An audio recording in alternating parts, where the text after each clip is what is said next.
Memang kalau kita lihat sepekan terakhir, IHSG pergerakannya terbatas antara 4.450 sampai 4.650.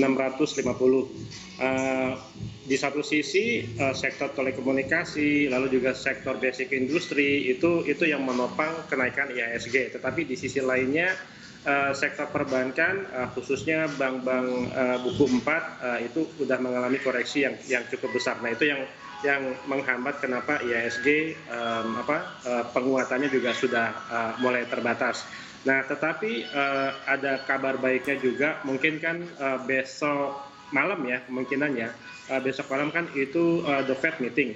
Nah, ada kemungkinan besar mereka masih akan melanjutkan pembelian Treasury US bond, pembelian juga corporate US bond yang basically yang investment grade credit ratingnya, lalu juga masih melanjutkan pembelian mortgage backed securities yang dilakukan oleh the Fed.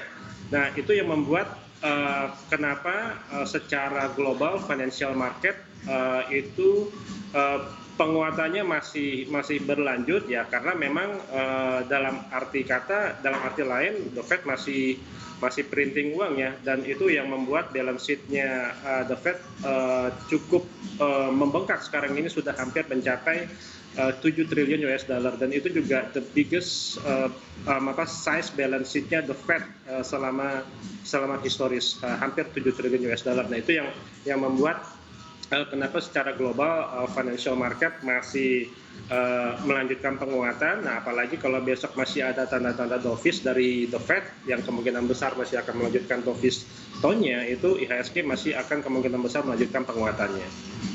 Oke, seperti itu ya. Tapi Mas Jansen, ini banyak sekali ditanyakan oleh pembaca CNBC Indonesia. Jelang Mei ini biasanya mereka ada yang mulai khawatir ketar-ketir karena Anda tahu yang biasa kita dengar, sell in May and go away. Nah, di saat bearish market seperti ini, apakah hal ini masih akan terjadi menurut Anda? Sepertinya prinsip seperti itu masih berlaku ya, cuman di bulan Mei-nya itu exactly week keberapa kita juga belum tahu, karena memang saat ini kan koreksi IHSG maupun juga koreksi di Dow Jones ataupun juga koreksi di bursa Eropa itu koreksinya masih masih belum merefleksikan pelemahan di kuartal kedua, khususnya laporan keuangan emiten ya, di kuartal kedua ataupun di kuartal ketiga. Nah, kan yang baru kelihatan kan laporan keuangan emiten di kuartal ke-1 ya, memang rata-rata ada yang flat, ada juga yang menunjukkan kenaikan yang cukup bombastis ya, seperti di sektor perbankan yang ditoreh oleh Bank Tabungan Pensiunal Syariah yang melanjutkan penguatan earning hampir sebesar 40%. Nah, jadi yang ditunggu-tunggu diantisipasi dan diwaspadai oleh investor adalah laporan earning di Q2. Nah, itu yang salah satu katalis yang membuat prinsip go away sell in May itu masih berlaku. Tetapi di week keberapa, di minggu keberapa kita belum tahu pasti.